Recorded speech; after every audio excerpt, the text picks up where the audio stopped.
Alors hier, le gouvernement a demandé au préfet d'anticiper des coupures programmées d'électricité. T'as entendu, c'est pas ça craint.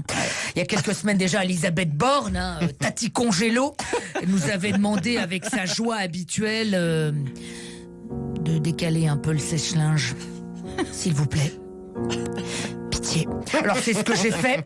J'ai décalé mon sèche-linge de 10 cm vers la droite, et ben ça n'a pas du tout fait baisser ma consommation d'électricité. Willy, non mais Elisabeth Borne parlait de décaler dans le temps son sèche-linge, pas de décaler en centimètres. Oh, quelle tête de linotte. Ah oui. Oui, bon, j'avais compris, je suis pas... Bon, écoutez, Okay, de toute façon, moi, toutes ces injonctions, là, de toutes parts, j'en peux plus. Ça y en a marre, d'autant plus comme si ça ne suffisait pas, le Covid est de retour pour Noël, t'as entendu? Écoutez, moi, je vous préviens tout de suite, là, ce week-end, ils annoncent 3 degrés, j'ouvre pas mes fenêtres à 20h pour applaudir les soignants. Moi, rien à foutre, parce qu'avant de mourir du Covid, je vais pas mourir de froid.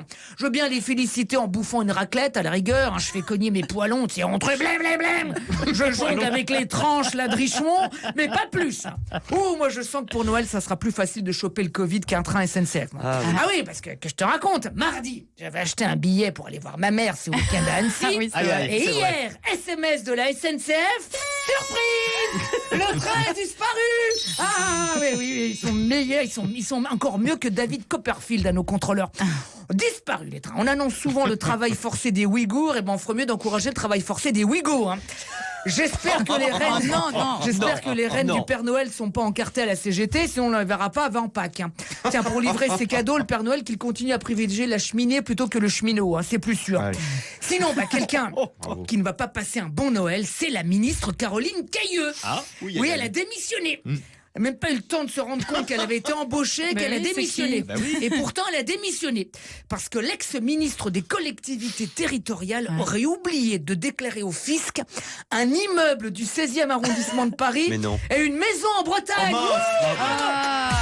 Bien joué, la Coco. Ah putain, elle est forte, la Coco. Oui, mais enfin, quelle tête de linotte. C'est comme ça, c'est comme ça. Que celui qui n'a jamais oublié de déclarer un immeuble du 16e et une maison en Bretagne me jette la première brique. C'est bon, on n'est pas des machines, merde, c'est bon. La Cayeux, elle a confondu le gouvernement et la douane. En rentrant, elle a dit « Oh non, j'ai rien à déclarer !» Bon, en fait, souvenez-vous, Caroline Cayeux, elle s'était fait remarquer il y a quelques mois en disant « Ces gens-là » à propos des homos. Il paraît qu'à la suite de cette déclaration, après les palaces parisiens et le PSG, le Qatar aurait décidé de racheter Caroline Cayeux. Oui, parce que là-bas, t'as vu, les hommes Qatar à moustache portent des robes et des serre-têtes, mais ils aiment pas les homos.